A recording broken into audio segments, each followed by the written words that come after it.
Body movement, eye contact, hand gesture, body movement, eye contact, visual aid.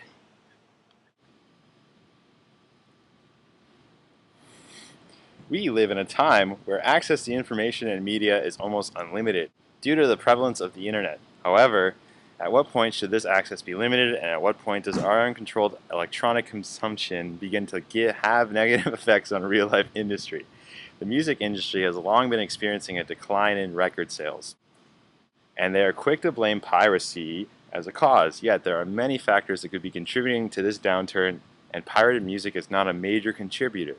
It is the absence of change in the record company's business strategies and overall operations that can be held accountable for the majority of the market losses, not the sharing of music through the internet.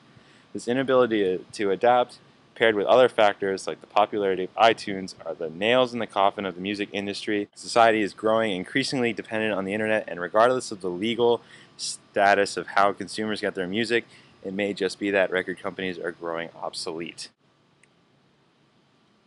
As human beings, it is only natural for us to continue to look for quicker, easier, and less expensive methods of completing tasks and obtaining things that we desire. This mentality pertains to almost everything that we consume or seek to consume, including music. Computer applications such as iTunes or Rhapsody provide an almost infinite library of music that can be accessed through any computer to their customers. Music seems to always be playing catch-up. Whenever a new technology is developed, the music industry has to find a way to release their product and that utilizes this technology. Well, as a musical pirate, I believe that there are certain bands and artists to find in record stores and on iTunes, because not a lot of the artists that I listen to sign big record deals or release albums in a very wide-scale manner in which a lot of people can buy their albums. So a lot of times I have to resort to torrenting their albums or finding them online. This brings the segues into a new business strategy that a lot of bands are doing, is that they release their music for free on the internet.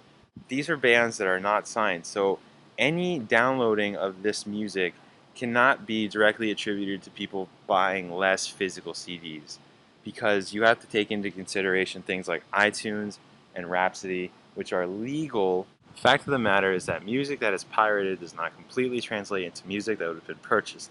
Often the person sharing files will not have purchased what they downloaded anyway. Thus, it is not logical to compare download rates with the decline of sales that record companies are facing. If anything, it has been shown that one of the most predominant reasons why people partake in file sharing is to find and listen to new music before making a purchase. One would think that this would result in an increase of sales and purchases attributed to file sharers. If the pirate likes the artist, he is more prone to digitally purchase one or two really great songs off a CD. One also has to account for the impact that paid services such as iTunes and the new Napster have on the stats that record companies present.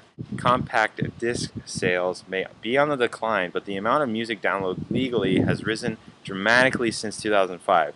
Record companies are seemingly fighting battles on two fronts. When you put their situation in context of the market pricing problems that online stores like iTunes have presented and the problems they attribute to piracy. By charging 99 cents per song, regardless of the song's popularity and other factors, iTunes prevents record companies from banking on sales of music that is popular at the time. This nullifies a key business strategy of record companies. With the growing popularity of iTunes, the result is that sales are moving online. Typically, music is produced and marketed through the radio, which also acts as a filter that highlights the most popular music. Record companies will often then devote the majority of their assets to promoting and distributing the music that becomes the most successful over the radio. However, this plan is now showing its inefficiencies and age, as outside factors like iTunes and file sharing now have significant influence over the way the market for music behaves. Thus, we see that a variety of factors contribute to the music industry's reports of declining sales. These factors span from the attitudes of the consumers to the natural evolution of consumer technology. However, devoid from these is the prevalence of file sharing in our modern society. It has been shown that file sharing is not the sole contributor of the music industry's record sale woes. Piracy and the people that partake in it and champion it is a misunderstood niche of the music market where one may find a multitude of different attitudes towards paying music. However, a common factor within the community is a level of musical appreciation and understanding that one cannot find amongst the masses of people that listen to the radio's top 40. As artists, one would think that musicians would appreciate any and every person that respects their work, but we find ourselves in a time where big business rules everything, and even areas as free-spirited as music become plagued with the ultimate tool of corruption, money. As Jack Black put in the film School of Rock, there used to be a way to stick it to the man, and it was called rock and roll. But guess what? Oh no, the man ruined that too with a little thing called MTV.